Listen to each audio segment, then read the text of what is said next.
제 남편이 요양원에 입소하게 된 건 참 많은 고민과 눈물 끝에 내린 결정이었습니다. 몇 해 전부터 기력이 눈에 띄게 쇠약해지더니 자주 기억을 놓치고 걸음마저 불안정해졌습니다. 처음에는 제가 집에서 돌봤습니다. 밥도 챙기고 약도 챙기며 혹여나 넘어질까 밤마다 뒤척이며 확인을 했지요. 하지만 나이 든 제 몸도 점점 따라주질 않았습니다. 허리가 펴지지 않을 때가 많았고 팔과 다리가 늘 뻐근했습니다. 남편을 부축하다가 함께 쓰러질 뻔한 적도 여러 번 있었지요. 그때마다 속으로는 내가 끝까지 곁을 지켜야지 하면서도 현실은 그렇지 못하다는 걸 절실히 느꼈습니다. 제 몸이 더 무너지면 오히려 남편에게 큰 짐이 된다는 생각이 깊게 파고들었습니다. 결국 가족들과 상의 끝에 요양원에 모시는 쪽으로 마음을 돌릴 수밖에 없었습니다. 남편을 요양원에 보내던 날, 제 발걸음은 돌덩이를 끌 듯 무거웠습니다.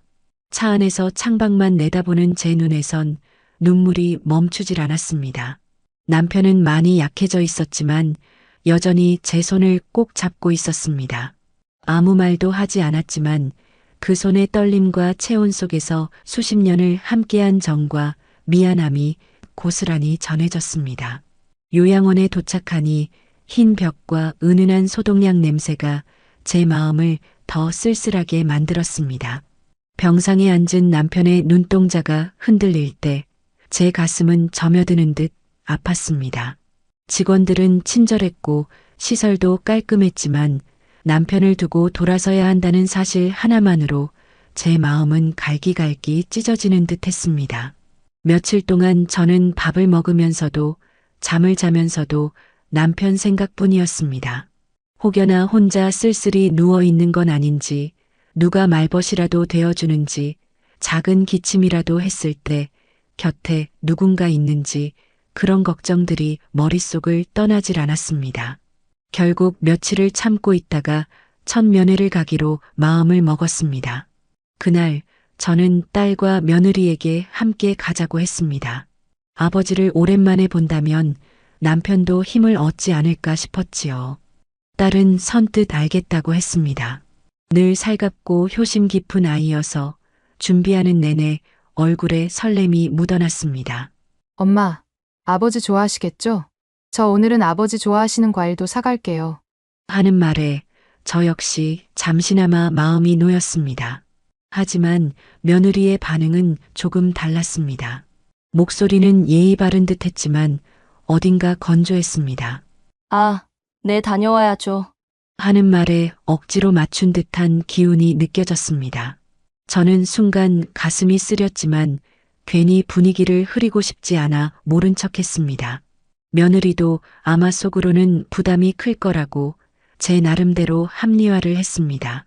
면회 전날 밤 저는 남편에게 가져갈 옷가지며 손수건을 챙기며 잠을 설쳤습니다. 새벽녘까지 이것저것 준비하다가 창밖을 보니 하늘이 점점 밝아오고 있었습니다. 마음속에서는 설렘과 불안이 교차했습니다. 남편이 우리 보고 기뻐할까 아니면 요양원에 두고 간 걸 원망할까? 이런저런 생각에 심장이 계속 뛰었습니다. 아침이 되어 딸이 일찍 집으로 왔습니다. 과일 바구니와 남편이 좋아하는 음료까지 챙겨왔더군요.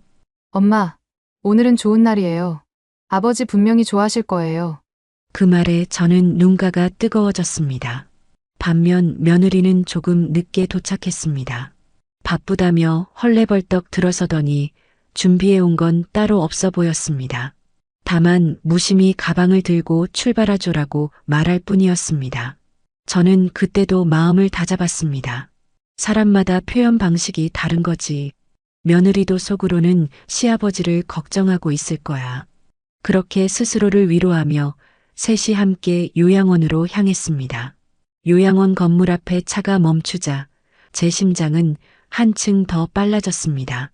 차창 너머로 보이는 흰 담벼락, 가지런히 정리된 화단, 그리고 드문드문 오가는 어르신들의 모습이 제 가슴을 더 먹먹하게 했습니다. 딸은 조심스레 과일 바구니를 들고 내렸고 며느리는 무심하게 가방만 메고 저희 뒤를 따랐습니다. 입구에서 체온을 재고 명부를 작성하는 순간에도 제 손은 계속 떨렸습니다. 이제 곧 남편을 보겠구나 하는 생각에 숨이 가빠지더군요. 복도를 따라 걸을 때마다 소독약 냄새와 휠체어 바퀴 굴러가는 소리가 마음을 더 무겁게 눌렀습니다. 남편의 병실 문 앞에 섰을 때 제 발걸음이 쉽게 떨어지지 않았습니다. 그 문 너머에 있는 남편이 어떤 얼굴을 하고 있을지, 저를 반겨줄지, 원망할지 두려웠던 겁니다. 딸이 제 눈치를 보며 엄마, 들어가요. 아버지 기다리실 거예요. 하고 제 손을 잡아주었습니다. 그 손이 참 따뜻했지요. 문을 열고 들어가자 남편은 침대에 반쯤 기대 앉아 있었습니다. 예전보다 야위었지만 여전히 눈빛만큼은 또렷했습니다. 저희를 보자마자 남편의 얼굴에 미소가 번졌습니다. 왔구나. 힘이 빠진 목소리였지만 그 한마디에 지난 세월이 다 녹아내리는 듯 했습니다. 저는 곧장 다가가 남편의 손을 잡았습니다. 여보, 우리 다 같이 왔어요. 딸도 있고 며느리도 같이 왔어요. 남편은 고개를 천천히 돌려 딸을 바라봤습니다. 딸은 눈가가 촉촉해져 있었지만 꾹 참고 환하게 웃으며 아버지, 저예요. 오늘은 꼭 오고 싶었어요. 라고 말했습니다. 그 말에 남편의 눈가도 붉어졌습니다. 그런데 며느리는 한 발짝 뒤에서 조용히 서 있을 뿐 쉽게 다가오지 않았습니다. 잠시 후 남편이 며느리 쪽을 향해 손짓하듯 시선을 보냈습니다. 그러자 며느리는 억지로 미소를 지으며 안녕하세요, 아버님. 하고 짧게 인사만 했습니다. 목소리에는 따뜻함이 부족했습니다. 남편은 대답 대신 그저 눈을 지그시 감았다가 떴습니다. 그 순간 저는 마음속에 알 수 없는 불안이 스며드는 걸 느꼈습니다. 잠시 동안은 평온한 대화가 이어졌습니다. 딸이 가져온 과일을 조심스럽게 꺼내 남편에게 보여드리며 아버지, 이거 좋아하시잖아요. 남편은 손사래를 치며 이 늙은이가 뭘 또 먹는다고? 하면서도 입가에는 미소가 번졌습니다. 그 광경을 보며 저는 눈물이 왈칵 쏟아질 뻔해 손수건으로 눈가를 훔쳤습니다. 하지만 그 평온함은 오래가지 않았습니다.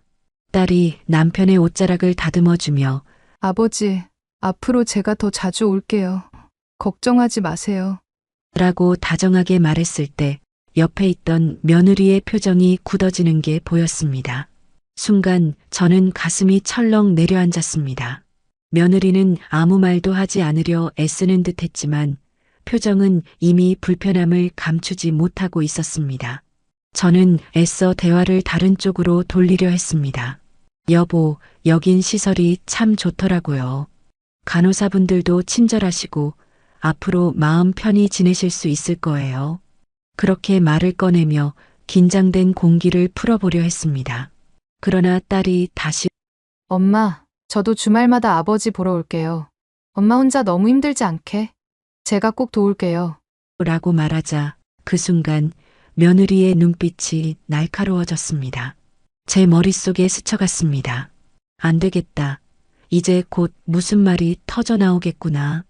딸의 따뜻한 목소리가 병실안 공기를 부드럽게 감싸고 있던 그때 며느리의 표정은 점점 굳어져 갔습니다. 저는 애써 그 시선을 외면하려 했습니다. 하지만 오래 버티지 못하더군요. 잠시 침묵이 흐른 뒤 며느리가 입을 열었습니다. 처음에는 낮은 목소리였습니다. 솔직히 말씀드리면 저는 이런 자리에 오는 게 좀 부담스러워요. 순간 공기가 무겁게 내려앉았습니다.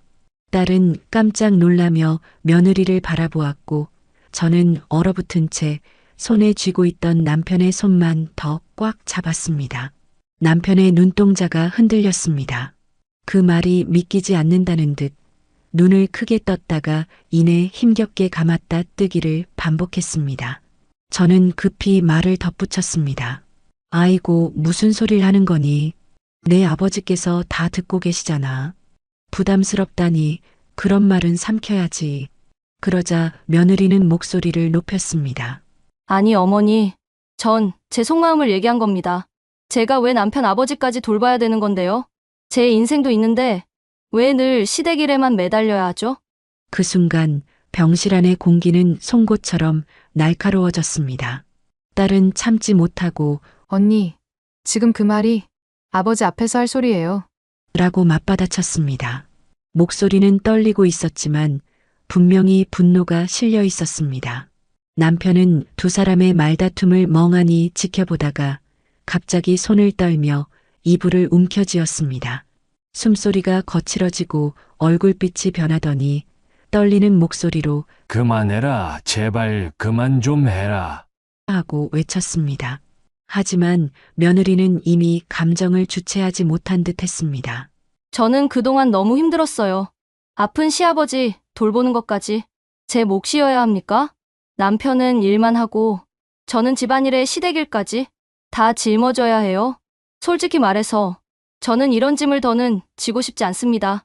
그 말은 마치 비수처럼 남편의 가슴을 깊숙이 파고들었습니다. 남편의 눈에서 눈물이 흘러내렸습니다. 저는 황급히 손수건으로 그 눈물을 닦아주며 여보, 아니에요. 우리 며느리가 순간 기분이 좀 하고 변명하려 했지만 남편은 고개를 세차게 저었습니다. 그리고는 온 힘을 짜내듯 목소리를 높였습니다. 다시는 오지 마라. 다신 오지 마. 내 앞에 나타나지 마라. 그 외침은 평생 한 번도 들어본 적 없는 절규 같았습니다. 목이 터져라 외친 그 소리에 병실 문 앞을 지나던 간호사까지 놀라 멈춰 섰습니다.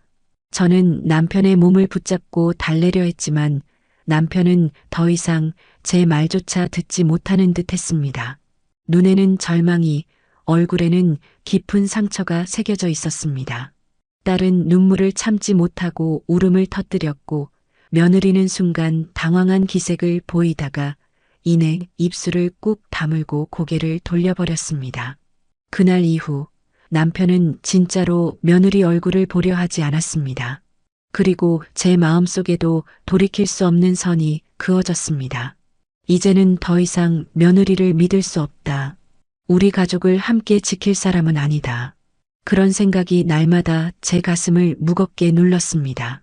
그날 요양원에서의 면회를 마치고 집으로 돌아오는 길은 그야말로 무겁기 그지없었습니다. 차 안은 적막했고 누구도 쉽게 입을 열지 못했습니다. 딸은 눈시울이 붉어진 채 창밖만 내다보았고 며느리는 팔짱을 낀 채 묵묵히 앉아 있었습니다. 저는 남편의 마지막 절규가 계속 귓가에 맴돌았습니다. 다시는 오지 마라. 그 목소리가 가슴 깊이 파고들어 숨이 막히는 듯 했습니다. 집에 도착한 뒤에도 마음은 쉽게 진정되지 않았습니다. 평생 가족을 위해 헌신한 남편이 마지막 기댈 곳이어야 할 자리에서 상처를 받고 눈물을 흘린 모습을 떠올리니 억장이 무너졌습니다. 저는 부엌 의자에 앉아 한참을 멍하니 앉아 있었습니다. 그러다 문득 고개를 들어보니 벽에 걸린 가족 사진이 눈에 들어왔습니다. 젊은 시절 아이들과 함께 찍은 사진 속 남편은 환하게 웃고 있었습니다. 그 웃음을 이제 다시는 볼 수 없을 것 같다는 생각에 눈물이 또 쏟아졌습니다. 그날 밤 딸이 조심스레 제 방 문을 두드렸습니다. 엄마, 괜찮으세요? 하고 들어오더니 제 옆에 앉아 손을 꼭 잡아주었습니다. 저는 한참 말없이 있다가 겨우 입을 열었습니다. 내 아버지가 얼마나 충격을 받으셨는지 너도 봤지? 그게 내 가슴을 찢는구나. 딸은 고개를 끄덕이며 눈물을 흘렸습니다. 엄마, 저도 믿기지 않아요. 언니가 왜 그런 말을 했는지, 어떻게 아버지 앞에서. 반면 며느리는 끝내 제 방문을 두드리지 않았습니다. 마치 아무 일 없었다는 듯 방에 들어가 문을 걸어 잠그고 나오는 기척조차 들리지 않았습니다. 그 무심함이 저를 더 아프게 했습니다. 남편이 받은 충격보다도 그 뒤에 이어진 며느리의 태도가 제 마음을 더욱 얼어붙게 만들었습니다. 며칠이 흘렀습니다. 남편은 여전히 면회를 거부했습니다. 딸은 몇 차례 혼자 다녀왔지만 남편은 내 엄마만 오라 해라. 나머지는 오지 말아라며 단호히 말했습니다. 저는 남편 곁에 앉아 손을 잡고 있었지만 그 손마저도 힘없이 떨어져 있었습니다. 남편의 눈빛 속에서 깊은 실망과 서운함을 읽을 수 있었습니다. 그때부터 제 마음속에서는 오랫동안 묻어두었던 고민이 다시 고개를 들었습니다. 이 집을, 이 재산을 누구에게 물려줘야 하나. 처음에는 당연히 큰아들과 며느리 몫이라고 생각했지요. 같이 사는 동안 고생도 많았고 아들 부부가 잘 살아야 가문도 이어진다고 믿었으니까요. 하지만 그날 이후 제 믿음은 송두리째 흔들렸습니다. 밤마다 잠을 이루지 못하고 뒤척이며 생각했습니다. 저런 마음을 가진 며느리에게 과연 내 아버지의 평생 땀과 눈물이 서린 재산을 맡길 수 있을까? 남편이 눈을 감은 뒤에도 그 아이가 우리를 기리며 지켜줄까? 아니면 오히려 원망만 하며 살아갈까? 자꾸만 불길한 답이 떠올라 마음이 가라앉았습니다. 그러던 중 문득 외국에서 공부 중인 막내 아들이 생각났습니다. 멀리 떨어져 있어 자주 보진 못했지만 늘 전화로 안부를 챙기고 제가 힘들다는 말을 꺼내면 엄마, 제가 꼭 성공해서 엄마 아버지 편히 모실게요. 라고 다짐하던 아이였습니다. 직접 곁에 있진 않았어도 그 말 한마디가 늘 저를 지탱해 주었지요. 비록 지금은 타국에서 공부하느라 곁에 없지만 그 진심만큼은 며느리의 무심한 태도와는 크게 달랐습니다. 그 순간 저는 마음 한구석이 조금씩 기울어지는 걸 느꼈습니다. 그래, 차라리 막내 아이에게 맡기는 게 옳을지도 모른다. 내 아버지도 그게 편히 눈 감을 길이 될 거다. 그 결심은 날이 갈수록 굳어졌습니다. 며느리의 행동은 여전히 변함이 없었고 남편은 매번 며느리를 언급할 때마다 얼굴을 돌렸습니다. 저는 결국 이 집안의 미래를 다시 써내려가야겠다고 마음먹었습니다. 결심이 서고 나니 마음은 여전히 무거웠지만 동시에 조금은 단단해지는 걸 느꼈습니다. 남편이 요양원에서 큰 충격을 받은 뒤로 저는 하루라도 빨리 이 문제를 정리해야겠다고 생각했습니다. 남편의 남은 날들을 불안과 불신 속에 두고 싶지 않았습니다. 어느 날 밤 저는 막내 아들에게 전화를 걸었습니다. 시차 때문에 해외에 있는 아이는 이미 늦은 시간이었을 텐데도 제 전화를 받자마자 반가운 목소리로 엄마 하고 불렀습니다. 그 목소리에 저는 울컥했습니다. 잠시 말을 잇지 못하고 흐느끼자 아들은 걱정스러운 목소리로 물었습니다. 엄마, 무슨 일이에요? 아버지 건강이 안 좋아지신 거예요? 저는 마음을 추스르며 차근차근 이야기를 꺼냈습니다. 요양원에서 있었던 일, 며느리가 내뱉은 말, 남편이 받은 충격, 그리고 그 이후로 집안 공기가 어떻게 변했는지. 한참을 듣고 있던 아들은 잠시 침묵하다가 낮은 목소리로 말했습니다. 엄마, 너무 힘드셨겠다. 아버지도 얼마나 서운하셨을까요? 그 말 한마디가 제 마음을 조금 풀어주었습니다. 그리고 저는 조심스레 제 결심을 전했습니다. 아가, 원래는 내 형과 형수에게 이 집과 재산을 물려줄 생각이었어. 하지만 이제는 그럴 수가 없겠다.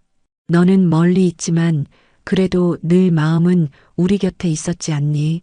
내 아버지의 마지막 바람도 결국은 믿을 만한 자식에게 맡기는 게 맞을 거다. 그래서 너에게 맡기려고 한다.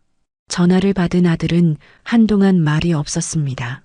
그러더니 떨리는 목소리로 엄마, 저한테 너무 큰 짐을 주시는 거 아닌가요? 저 아직 배울 것도 많고 가진 것도 없는데요. 라고 했습니다. 저는 단호하게 대답했습니다. 재산은 짐이 아니라 의무란다. 내 아버지가 흘린 땀방울을 이어받아 지켜내야 하는 책임이야. 엄마는 내가 그걸 감당할 거라고 믿는다. 아들은 끝내 눈물을 참지 못하는 듯 목소리가 흔들렸습니다. 엄마, 제가 꼭 지킬게요. 아버지한테도 부끄럽지 않게 살겠습니다.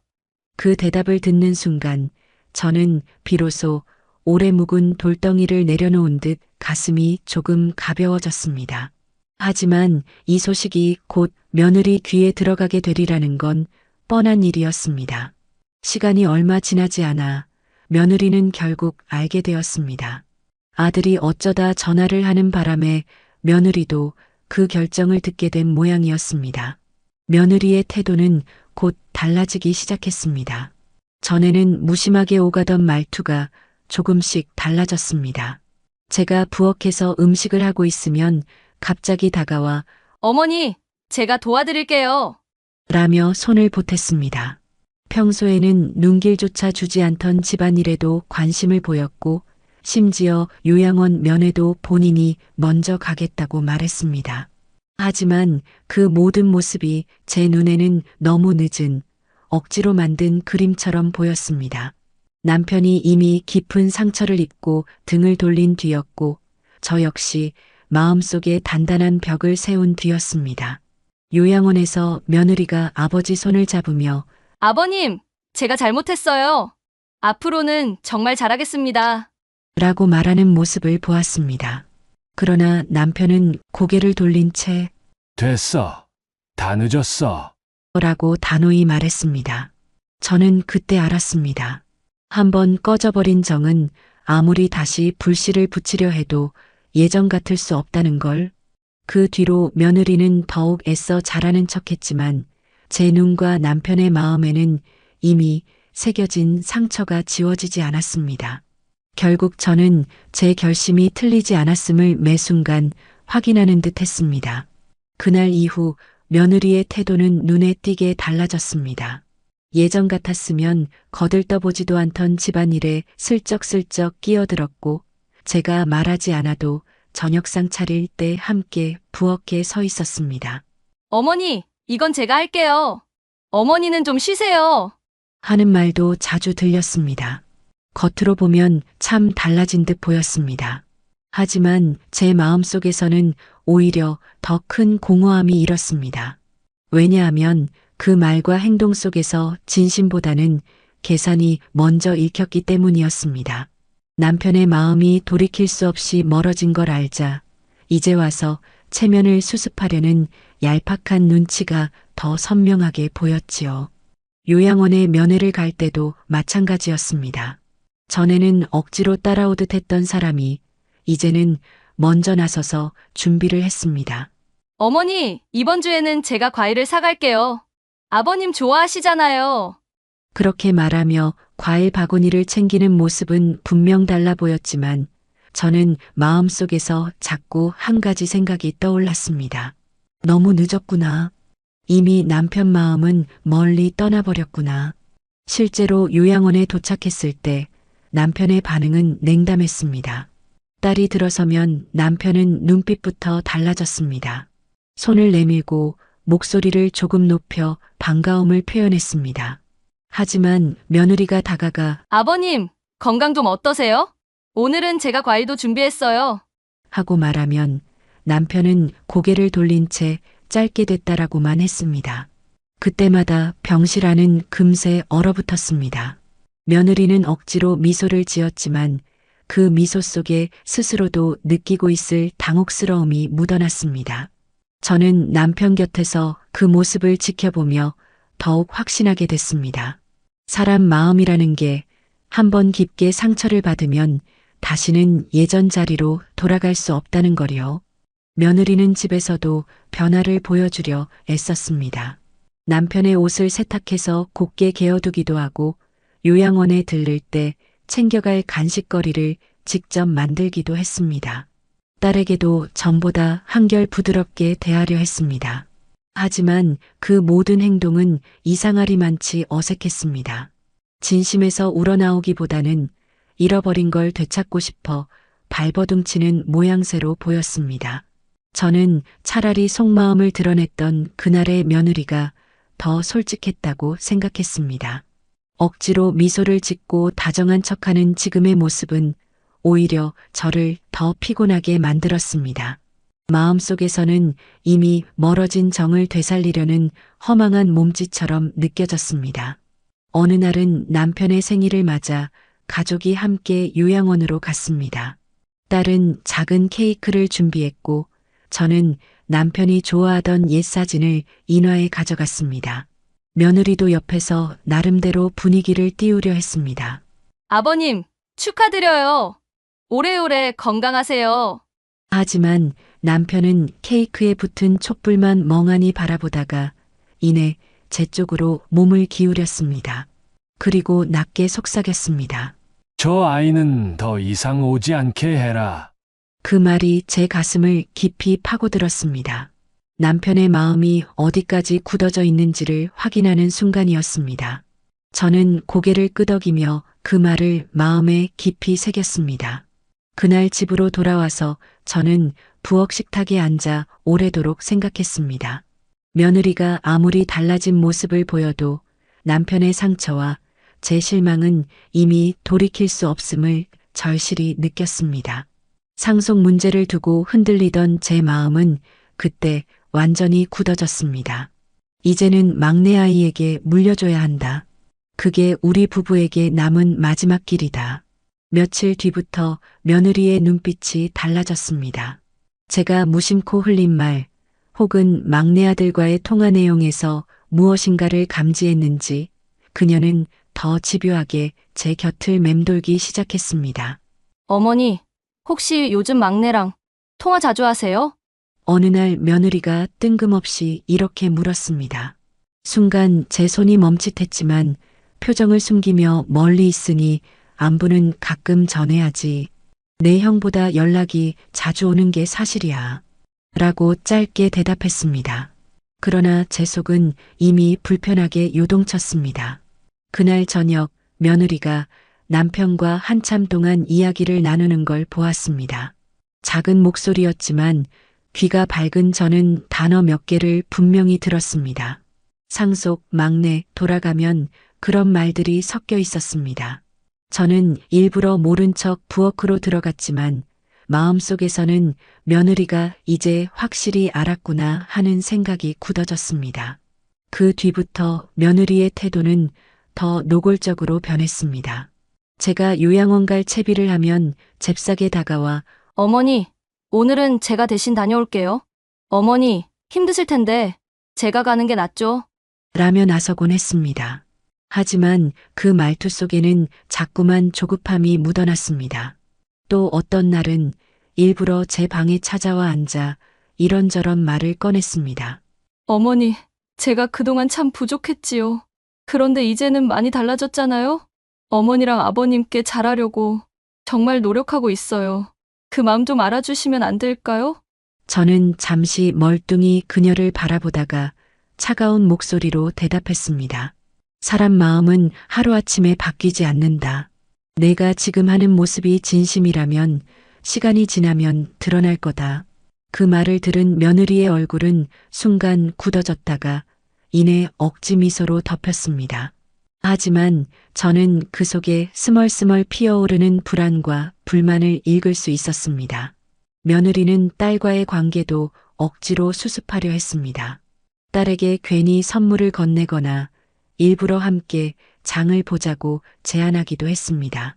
그러나 딸은 이미 아버지 병실에서 벌어진 일을 잊지 못하고 있었습니다. 딸의 눈빛은 늘 경계와 차가움으로 며느리를 바라보았습니다. 둘 사이에는 보이지 않는 벽이 생겼고 그 벽은 시간이 지날수록 더 두꺼워졌습니다. 남편 역시 완고했습니다.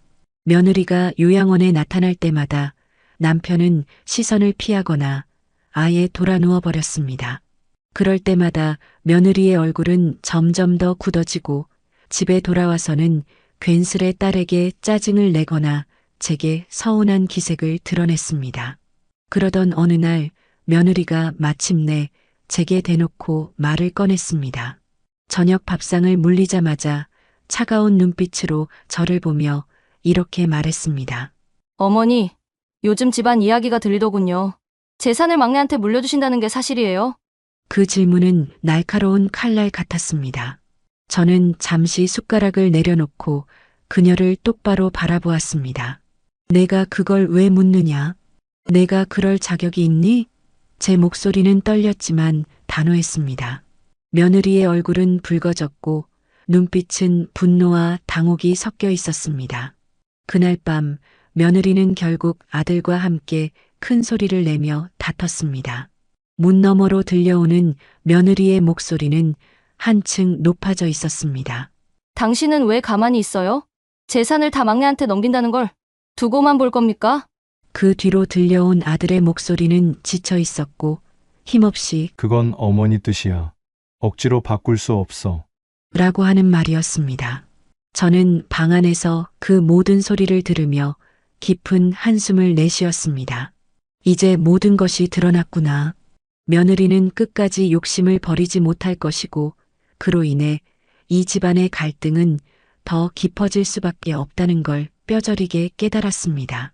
며느리가 상속 이야기를 들은 뒤로부터 집안의 공기는 날로 거칠어졌습니다. 이전에는 억지로라도 미소를 지으며 분위기를 수습하려던 모습이 있었는데 이제는 점점 노골적으로 불만을 드러내기 시작했습니다. 아침 식탁에서도 티가 났습니다. 딸이 아버지 안부를 전하며 어제도 아버지께서 저 보자마자 웃으셨어요. 저한테는 아직도 딸 이름을 정확히 불러주셔요. 하고 말했을 때 며느리는 젓가락을 탁 내려놓으며 날카롭게 쏘아붙였습니다. 아버님은 저만 보면 고개를 돌리시잖아요. 그게 다 어머니가 옆에서 바람을 넣으셨기 때문 아닙니까?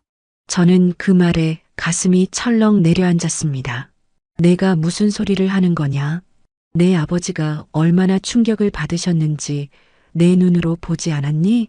내가 던진 말이 칼날처럼 가슴을 찔렀는데 그걸 남 탓으로 돌리겠다는 거냐? 내 목소리는 차갑게 떨렸습니다. 하지만 며느리는 물러서지 않았습니다.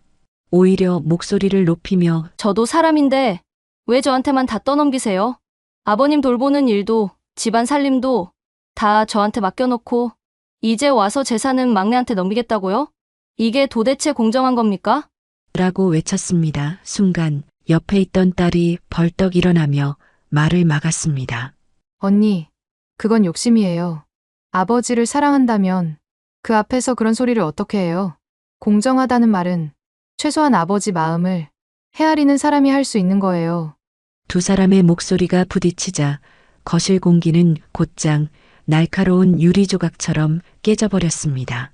저는 두 손을 벌벌 떨며 그만해라, 제발 그만 좀 해라 하고 중재했지만 며느리의 표정에는 이미 억눌러왔던 감정이 터져 나온 듯 분노와 서운함이 뒤섞여 있었습니다. 며칠 후 결국 사건은 다시 요양원에서 터졌습니다. 며느리가 저 몰래 혼자 남편을 찾아간 것이었습니다.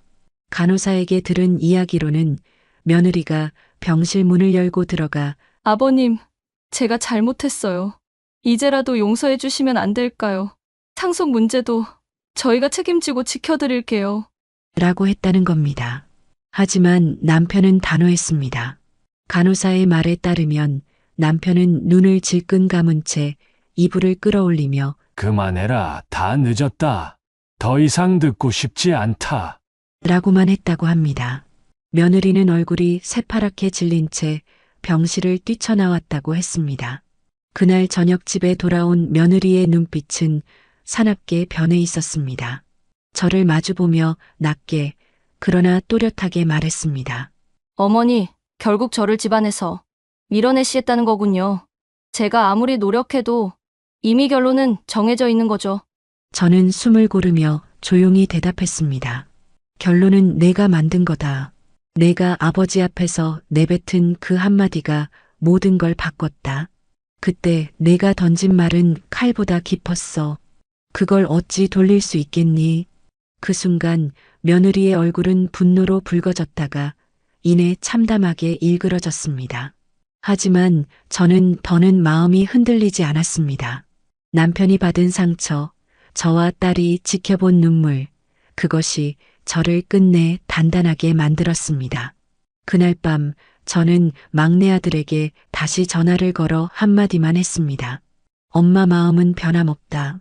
내 아버지가 눈을 감는 날까지 내가 이 집안을 지킬 거다.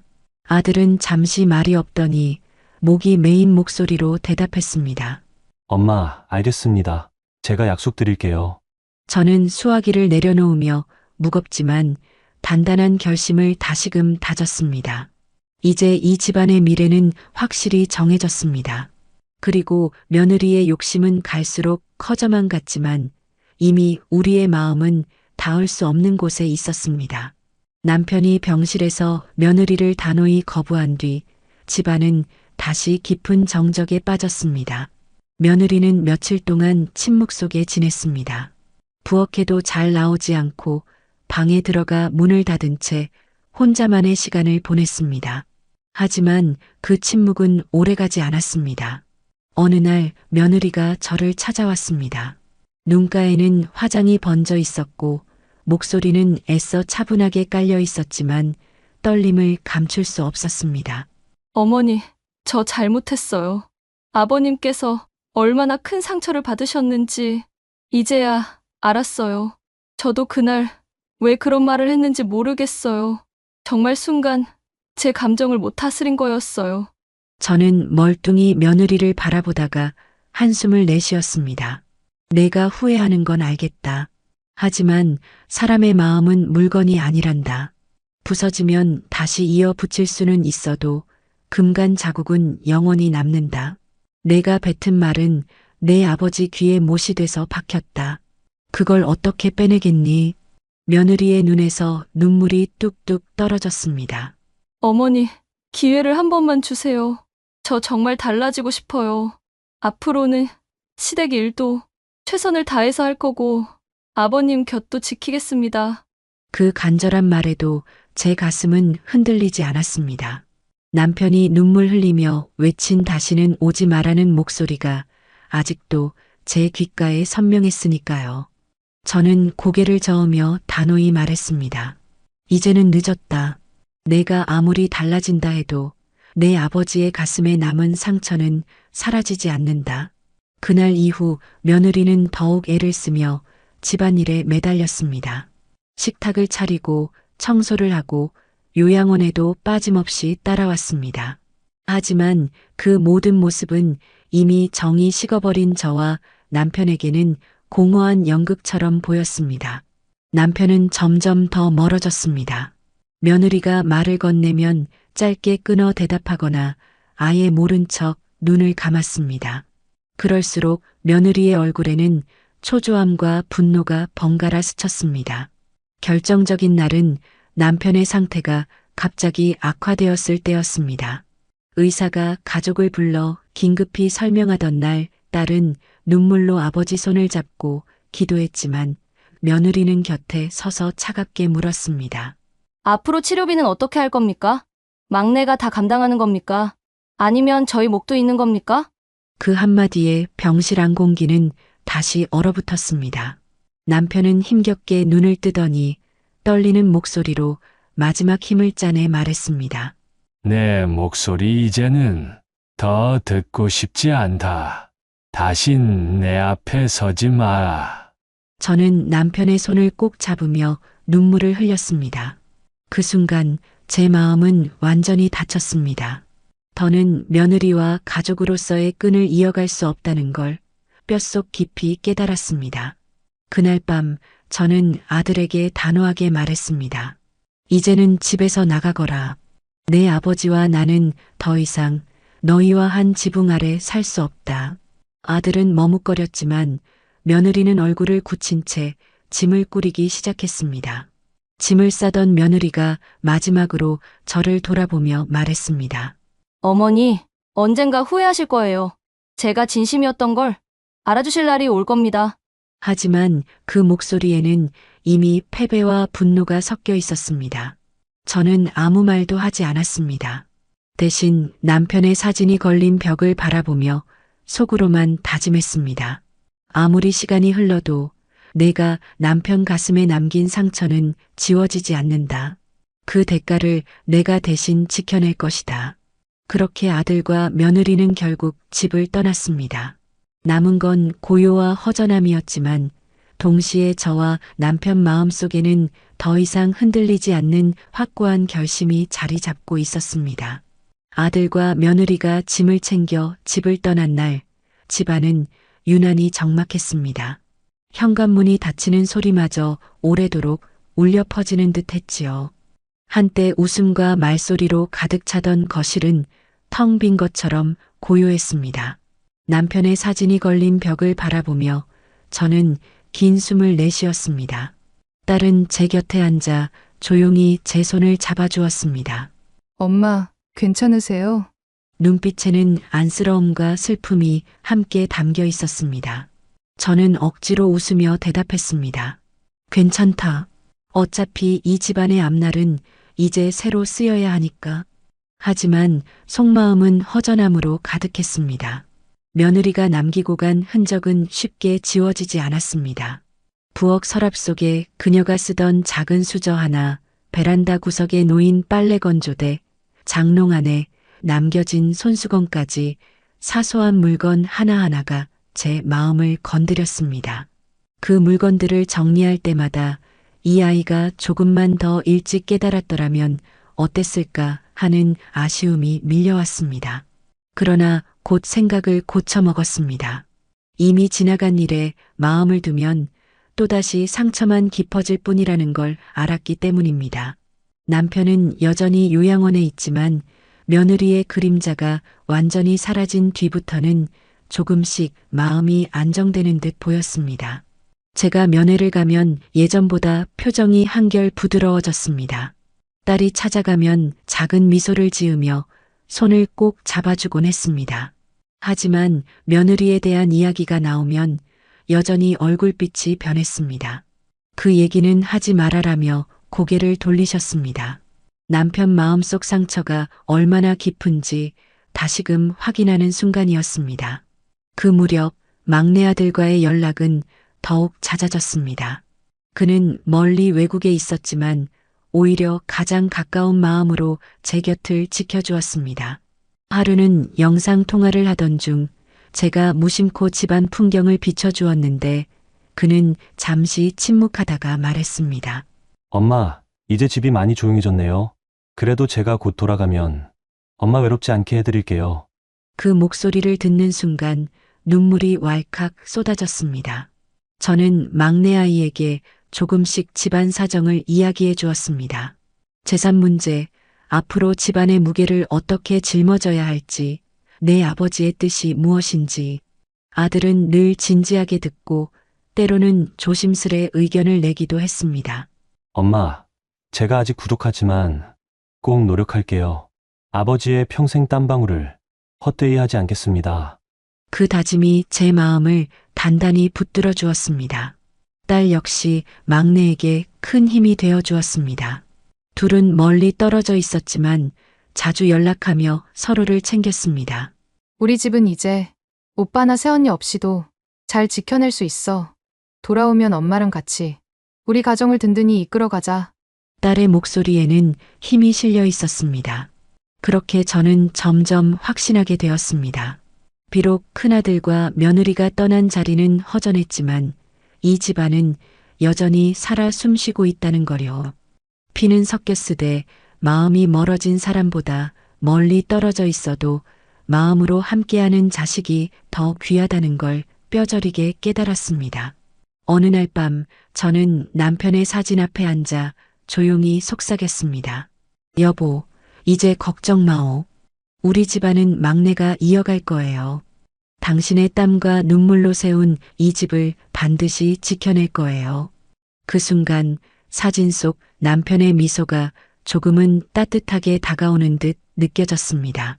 몇 달이 흐른 뒤 막내 아들이 드디어 귀국한다는 소식이 들려왔습니다. 저는 그 소식을 듣는 순간부터 마음이 설레고도 불안했습니다. 아직 공부를 마치지 못한 나이에 무거운 짐을 지워주는 건 아닐까 걱정되기도 했습니다. 하지만 아들은 단호했습니다. 엄마, 제가 돌아가야 마음이 놓이실 거잖아요. 이제는 제가 있어야 할 자리로 가겠습니다. 공항에서 아들을 맞이하던 날, 제 눈에는 눈물이 그치지 않았습니다. 한참 동안 보지 못한 아들은 예전보다 훨씬 의젓해져 있었습니다. 어깨도 넓어지고 눈빛도 깊어져 있었습니다. 저는 그 눈빛에서 남편의 젊은 시절 모습을 떠올렸습니다. 아들은 제 손을 꼭 잡으며 말했습니다. 엄마, 이제 제가 곁에 있으니 걱정 마세요. 그 말이 제 심장을 뜨겁게 했습니다. 집에 돌아온 뒤 딸은 누구보다 기뻐했습니다. 혼자 어머니를 지켜야 한다는 부담을 오랫동안 짊어져 왔는데 이제는 든든한 오빠가 곁에 있다는 사실이 큰 위로가 된 겁니다. 둘은 함께 장을 보러 다니고 집안일을 나누며 한층 더 가까워졌습니다. 저는 그런 모습을 보며 비로소 안도의 숨을 쉴 수 있었습니다. 요양원에 처음 아들을 데리고 갔을 때의 장면은 아직도 잊을 수 없습니다. 남편은 침대에 누워 있다가 막내 아들이 들어서는 순간 눈이 번쩍 뜨였습니다. 한동안 말이 없더니 떨리는 손을 뻗어 아들의 손을 꼭 붙잡았습니다. 내가 왔구나. 그 한마디에 방 안의 모든 공기가 따뜻해졌습니다. 아들은 무릎을 꿇고 아버지 손등에 이마를 대며 말했습니다. 아버지, 이제 걱정 마세요. 제가 아버지 뜻 이어서 집안 꼭 지켜내겠습니다. 남편의 눈에서는 눈물이 흘러내렸습니다. 저는 그 모습을 바라보며 가슴 깊이 안도했습니다. 이제야 남편도 조금은 편히 눈을 감을 준비를 할 수 있겠구나 하는 생각이 들었습니다. 그 뒤로 아들은 요양원에 자주 드나들며 아버지 곁을 지켰습니다. 간호사들과도 금세 친해져 아버지 상태를 꼼꼼히 챙겼습니다. 하루는 의사가 제게 조심스레 말했습니다. 따님도 정성스럽지만 막내 아드님이 환자분에게 주는 안정감이 크십니다. 아버지께서 막내분이 오는 날은 표정이 확 달라지세요. 그 말을 듣는 순간 제 마음은 다시금 굳건해졌습니다. 선택이 틀리지 않았음을 확인했기 때문입니다. 그와 동시에 떠나간 큰아들과 며느리 생각은 점점 흐릿해져 갔습니다. 처음에는 허전함이 컸지만 시간이 지나니 오히려 조용한 집안이 편안했습니다. 쓸데없는 언쟁도 억지 미소도 없는 나날이 저를 살게 했습니다. 무엇보다 막내 아들과 딸이 곁에서 주는 따뜻함이 제 남은 생을 지탱해주는 힘이 되었습니다. 어느 날 저녁 저는 막내 아들과 딸을 불러 앉혔습니다. 그리고 오래도록 꺼내지 못했던 이야기를 조용히 풀어냈습니다. 이 집과 이 재산은 이제 막내 내 몫이다. 내 아버지와 내가 평생 땀 흘려 이룬 걸 내게 맡기려 한다. 내 누나도 동의할 거다. 딸은 고개를 끄덕이며 웃었습니다. 엄마, 저도 알아요. 오빠가 이 집 지켜야 할 사람이란 걸. 그 순간 저는 비로소 마음이 편안해졌습니다. 남편이 받은 상처와 저의 깊은 아픔은 여전히 사라지지 않았지만 이제는 미래에 대한 희망이 있었습니다. 막내가 이 집안을 이끌고 딸이 그 곁을 든든히 지켜줄 것이라는 확신이 저를 살게 했습니다. 큰아들과 며느리가 떠난 뒤 처음 몇 달은 소식조차 없었습니다. 연락이 오지 않으니 오히려 마음이 편한 듯 하면서도 한편으로는 빈자리가 크게 느껴지기도 했습니다. 밤에 혼자 앉아 있으면 문득 떠올랐습니다. 같이 살던 집인데 이렇게 아무 흔적도 없이 사라져버렸구나. 하지만 그 허전함은 오래가지 않았습니다. 오히려 시간이 지나면서 그들의 빈자리는 점차 익숙한 공백이 되었습니다. 불필요한 다툼도 억지로 만든 웃음도 없는 집안이 오히려 고요하고 평화로웠습니다. 딸은 제 곁을 지키며 성실하게 살림을 거들었고 막내는 귀국 이후 집안의 무게를 조금씩 짊어지며 든든한 기둥이 되어 주었습니다. 그러던 어느 날 예상치 못한 일이 있었습니다. 큰아들이 홀로 찾아온 겁니다. 현관 앞에 서 있는 그의 얼굴은 초췌했고 눈빛에는 미안함이 스쳐 있었습니다. 그는 조심스럽게 말했습니다. 엄마, 그동안 연락 못 드려 죄송합니다. 아내도 많이 후회하고 있어요. 저는 한참 동안 아들을 바라보다가 천천히 대답했습니다. 내가 후회하는 건 알겠다. 하지만 내 아버지가 받은 상처는 너무 깊다. 내 아버지가 돌아 누우시면서 마지막까지 하신 말씀이 뭔지 아느냐? 다시는 오지 마라. 그 목소리가 아직도 내 귀에 남아 있다. 아들은 아무 말도 하지 못하고 고개를 떨궜습니다. 그 뒤로 며느리도 몇 차례 연락을 해왔습니다. 어머니, 한 번만 기회를 주세요. 저 이제는 정말 달라지고 싶어요. 하지만 저는 더 이상 대답하지 않았습니다. 말로는 얼마든지 달라질 수 있다고 하지만 행동으로 증명하기에는 이미 너무 늦은 때였으니까요. 반면 막내는 시간이 갈수록 성숙해졌습니다. 귀국 후 얼마 지나지 않아 작은 직장에 들어가 성실하게 일했고 퇴근 후에는 곧장 요양원으로 가 아버지를 찾아뵈었습니다. 남편은 막내의 손을 잡고 매번 같은 말을 했습니다. 내가 있어서 내가 아직 숨을 쉬고 있다. 그 한마디가 제게도 큰 위로가 되었습니다. 딸도 든든했습니다.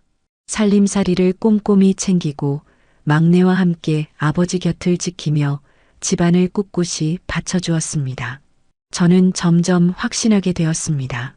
큰아들과 며느리를 향한 미련은 이제 완전히 놓아야 한다는 거리요. 그러던 중 동네 지인들이 가끔 저에게 물어왔습니다. 며느리랑은 요즘 잘 지내시죠? 그럴 때마다 저는 씁쓸한 미소를 지으며 대답했습니다. 이제는 남처럼 지냅니다. 마음이 떠나버리면 가족도 남이 되더라고요. 그렇게 말하고 돌아서면 마음 한구석이 저리긴 했지만 동시에 홀가분하기도 했습니다. 그 무렵부터 저는 재산 문제를 본격적으로 정리하기 시작했습니다. 변호사를 찾아가 서류를 하나하나 준비했습니다. 막내 이름으로 상속이 확실히 이어질 수 있도록 절차를 밟는 과정은 결코 쉽지 않았습니다. 하지만 제 마음은 단단했습니다. 이건 남편과 나의 마지막 선택이다. 이 집안의 미래를 위해 반드시 필요한 길이다. 막내에게도 솔직히 말했습니다. 내 형은 이제 이 집안의 몫을 잃었다. 그건 내 형수의 말 한마디 때문만은 아니다. 결국 내 형도 그 말에 동조했기 때문이다. 앞으로 이 집은 내가 책임져야 한다. 막내는 잠시 눈을 감고 깊은 숨을 내쉰 뒤 대답했습니다. 엄마, 알겠습니다. 무겁지만 제가 꼭 짊어지겠습니다. 그 대답은 단순한 약속이 아니었습니다. 그의 눈빛에서 진심이 느껴졌습니다. 저는 그 순간 남편이 평생 바라던 든든한 집안의 후계자를 본 듯했습니다. 막내가 귀국한 지 시간이 제법 흘렀습니다. 그는 직장에서 성실히 일하며 틈만 나면 요양원으로 향했습니다. 남편의 곁을 지키는 그의 모습은 하루하루 달라졌습니다. 처음에는 낯설고 서툴렀지만 곧 익숙한 손길로 아버지의 옷을 갈아입히고 손수건으로 이마에 땀을 닦아주었습니다. 남편은 그럴 때마다 눈빛이 달라졌습니다. 내가 늙어서 이렇게까지 아들을 의지할 줄은 몰랐구나. 어느 날은 손을 꼭 잡고 이렇게 말씀하셨습니다. 막내는 말없이 고개를 숙이고 손등에 이마를 대며 눈물을 훔쳤습니다. 그 장면을 지켜보던 제 눈시울도 붉어졌습니다. 딸 역시 막내와 함께 집안을 든든히 지켜주었습니다. 예전에는 혼자 모든 걸 떠안아야 한다는 부담에 지쳐 보이던 딸이었는데 이제는 오빠가 곁에 있으니 한결 가벼운 표정이었습니다. 두 남매가 함께 장을 보러 나갔다가 웃으며 돌아오는 모습을 보면 저는 오래전 어린 시절로 돌아간 듯 따뜻한 기분이 들었습니다. 집안 공기도 점점 변했습니다. 며느리가 있을 때는 늘 불편한 긴장감이 감돌았는데 이제는 조용하고 평온했습니다. 작은 식탁에 둘러앉아 함께 밥을 먹을 때도 괜한 눈치를 보거나 목소리를 억누를 필요가 없었습니다. 남편이 요양원에 계시니 자리가 비긴 했지만 그 빈자리를 남매의 다정한 기운이 메워주었습니다. 막내는 재산 문제에 대해서도 진지했습니다. 제가 정리한 서류를 보여주며 설명하자 그는 한참 동안 말없이 듣다가 조용히 말했습니다. 엄마, 이건 저에게 너무 큰 몫이에요. 하지만 아버지와 엄마의 뜻이라면 제가 책임지고 지키겠습니다. 절대로 헛되게 쓰지 않겠습니다. 그 말에 저는 눈물이 핑 돌았습니다. 남편 역시 안도하는 눈빛이었습니다. 제가 남편 귀에 대고 여보, 이제 걱정 놓으셔도 돼요. 막내가 모든 걸 지킬 거예요 라고 말하면 남편은 힘겹게 고개를 끄덕이며 눈을 감았습니다. 그 눈가에 맺힌 눈물방울은 후회와 안도, 그리고 마지막으로 찾아온 평온이 함께 섞인 듯 보였습니다. 시간이 흐르면서 저는 깨달았습니다. 집안을 이어가는 건 단순히 피 한 방울 이어받았다는 이유 때문만이 아니었습니다. 진심으로 지키려는 마음, 가족을 향한 책임, 그 마음이 있는 사람이야말로 이 집을 이끌어갈 자격이 있었습니다. 며느리와 큰아들이 그걸 놓친 순간 이미 길은 달라진 것이었지요. 이제 집안은 다시 조용히 굴러가기 시작했습니다. 막내는 일과 집안을 오가며 성실히 살았고 딸은 늘 곁에서 저를 도왔습니다. 저는 매일같이 남편의 사진 앞에 앉아 조용히 속삭였습니다. 여보, 이제 정말 걱정하지 말아요. 우리 아이들이 함께 지켜주고 있어요. 그렇게 제 삶에는 오랜만에 평안이 찾아왔습니다. 상처는 여전히 남아 있었지만 그 상처 위에 새로운 희망이 자라나고 있었습니다. 막내와 딸이 곁을 지키며 집안이 조금씩 안정을 찾아가던 무렵이었습니다. 그러던 어느 날 동네 지인을 통해 큰아들과 며느리의 소식이 들려왔습니다. 아드님 부부가 요즘 고생이 많다더라고요. 가게를 차렸다는데 잘 풀리지 않는 모양이에요. 그 말을 듣는 순간 제 가슴은 복잡하게 요동쳤습니다.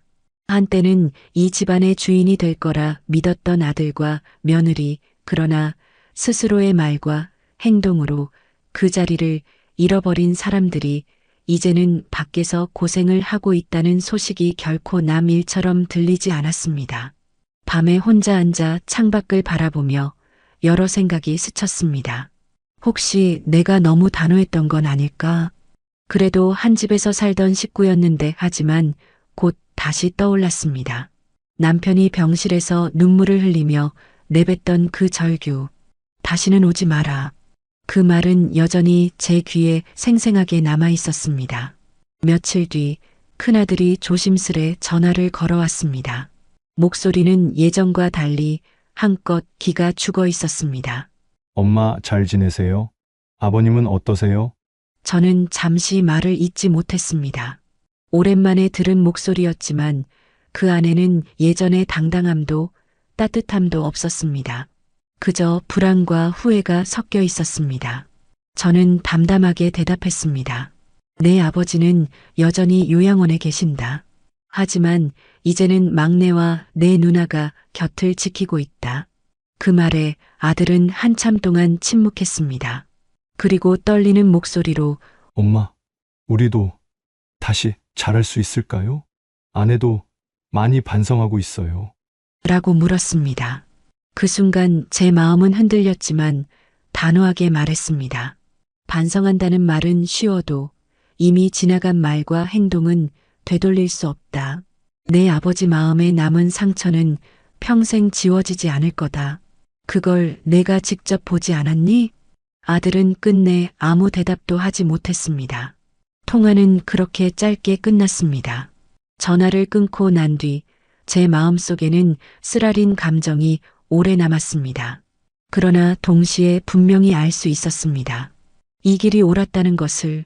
며느리의 소식도 간접적으로 들려왔습니다. 지인을 통해 들은 바에 따르면 여전히 불만과 억울함을 입에 담고 있다고 했습니다. 시아버지, 시어머니가 날 버렸다라며 주변에 하소연을 한다는 얘기를 들었습니다. 그 말을 들었을 때 저는 씁쓸하게 웃었습니다. 끝까지 책임은 외면한 채 탓할 구실만 찾는구나. 그와 달리 막내와 딸은 더욱 단단해져 갔습니다. 막내는 아버지를 위한 치료비와 생활비를 아낌없이 보탰고 딸은 집안일을 도맡으며 저를 지켜주었습니다. 둘은 가끔 다투기도 했지만 금세 웃으며 화해했고 그 모습을 보며 저는 진정한 가족의 의미가 무엇인지를 다시금 느낄 수 있었습니다. 저는 마음속으로 남편에게 자주 속삭였습니다. 여보, 이제 보이지요? 우리가 누구를 믿어야 할지, 누구에게 이 집을 맡겨야 할지, 당신의 선택은 틀리지 않았습니다. 남편은 눈을 감은 채 작은 미소를 지었습니다.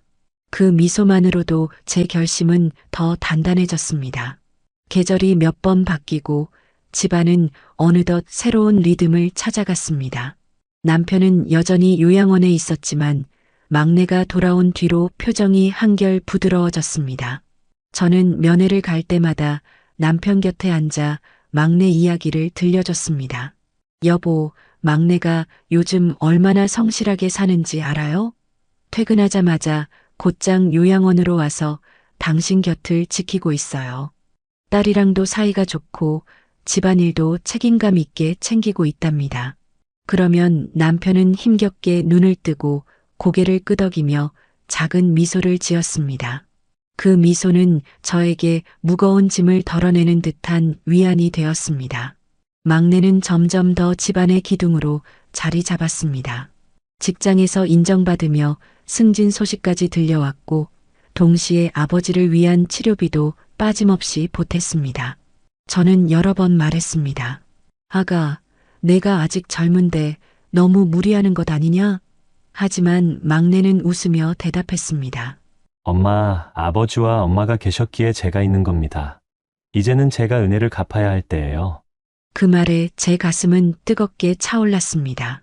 사람의 진심은 꾸미지 않아도 드러나는 법이지요. 막내의 말과 행동 속에는 욕심이 아닌 책임이 담겨 있었습니다. 딸 역시 막내와 발을 맞추며 집안을 든든히 지켜주었습니다. 두 남매가 함께 장을 보고 함께 웃으며 밥상을 차리는 모습을 보면서 저는 오래전 아이들이 어린 시절로 돌아간 듯한 기분을 느꼈습니다. 시끌벅적하던 그때의 웃음소리가 다시 집안에 스며드는 것 같아 마음이 따뜻해졌습니다. 그와 대조적으로 큰아들과 며느리의 소식은 점점 더 희미해졌습니다. 간혹 지인들을 통해 전해 듣긴 했지만 제 마음은 더 이상 흔들리지 않았습니다. 그들의 빈자리는 이제 새로운 희망으로 채워지고 있었기 때문입니다. 어느 날 밤 저는 남편의 사진 앞에 앉아 오랜만에 마음 깊은 이야기를 꺼냈습니다. 여보, 당신과 내가 흘린 땀방울이 헛되지 않았습니다. 막내가 그걸 지켜내고 있어요. 이제 당신 눈 감는 날이 오더라도 걱정하지 않아도 돼요. 우리 아이들이 서로 의지하며 살아갈 겁니다. 그렇게 말하며 저는 오래 묵은 한숨을 내쉬었습니다. 그 순간 제 삶의 무게가 조금은 가벼워지는 듯 했습니다. 남편과 함께 걸어온 세월, 큰아들과 며느리에게서 받은 상처, 그리고 막내와 딸이 보여준 진심이 모두 뒤섞여 제 마음속에 자리 잡았습니다. 이제는 알 수 있었습니다. 가족이란 단순히 피로만 이어지는 게 아니라 끝까지 마음을 나누고 책임을 함께 지는 사람들로 완성된다는 것을. 저는 그 사실을 뼈저리게 배웠습니다. 남편의 병세는 서서히 악화되었습니다. 처음에는 작은 기침과 잦은 피로감이 전부였지만 시간이 지나면서 숨이 가빠지고 눈빛마저 흐려지기 시작했습니다. 의사도 조심스레 말했습니다. 이제는 가족분들이 마음의 준비를 조금씩 하셔야 할 것 같습니다. 그 말을 듣는 순간 제 심장은 덜컥 내려앉았습니다. 그러나 막내와 딸은 오히려 더욱 단단해졌습니다. 막내는 퇴근하자마자 요양원으로 달려와 아버지 곁에서 밤을 지새우기도 했습니다. 환자의 손을 꼭 붙잡고 잠들 때까지 곁을 지켰습니다. 딸은 아버지가 좋아하시던 노래를 휴대폰으로 틀어드리며 작은 목소리로 따라 불렀습니다. 병실 안은 고요했지만 그 안에 담긴 정성은 깊고 단단했습니다. 저는 그 모습을 지켜보며 가슴이 미어지듯 아팠지만 동시에 감사했습니다. 이 아이들이 있기에 내가 버틸 수 있구나. 여보, 당신도 이 아이들 덕분에 마지막 길을 외롭지 않게 갈 수 있을 거야. 남편은 의식이 희미해지면서도 가족들의 목소리에는 반응을 보였습니다. 막내가 아버지, 저예요. 막내예요. 제가 곁에 있습니다라고 말하면 남편은 힘겹게 눈을 뜨고 작은 미소를 지었습니다. 딸이 아버지, 저 왔어요. 걱정하지 마세요라고 손을 잡으면 눈가에 눈물이 맺히곤 했습니다. 그 모습은 제게 너무나 큰 위로였습니다. 비록 큰아들과 며느리는 곁에 없었지만 지금 이 순간만큼은 진짜 가족이 함께 있다는 걸 느낄 수 있었습니다. 마음으로 이어진 정이야말로 마지막 순간에 남는 유산이라는 걸 깨달았습니다. 어느 날 남편이 아주 힘겹게 제 손을 잡으며 낮게 속삭였습니다. 여보, 우리 아이들 잘 부탁해. 저는 눈물이 솟구쳐 올라 고개를 끄덕였습니다. 걱정하지 마오. 막내와 딸이 함께 할 거예요. 당신 뜻, 내가 끝까지 지키겠습니다. 그때 막내가 고개를 숙이며 말했습니다. 아버지, 제가 꼭 지켜드리겠습니다. 아버지가 살아온 길 절대로 헛되게 하지 않겠습니다. 딸도 눈물을 훔치며 말했습니다. 저도 곁에서 지킬게요. 우리 집은 절대 무너지지 않아요. 남편의 눈가에 눈물이 흘렀습니다. 비록 목소리는 약했지만 입술이 미세하게 움직이며 마지막 힘으로 말씀하셨습니다. 고맙다. 그 장면은 제 평생 잊지 못할 순간이 되었습니다. 비록 아픈 작별의 시간이 다가오고 있었지만 남편이 떠나가는 길에 아이들이 이렇게 함께하고 있다는 사실은 제게 더할 나위 없는 위안이자 축복이었습니다. 남편의 마지막은 조용하고 평온했습니다. 막내와 딸이 곁에서 손을 잡고 있었고 저는 베개맡에 앉아 남편의 이마를 쓰다듬었습니다.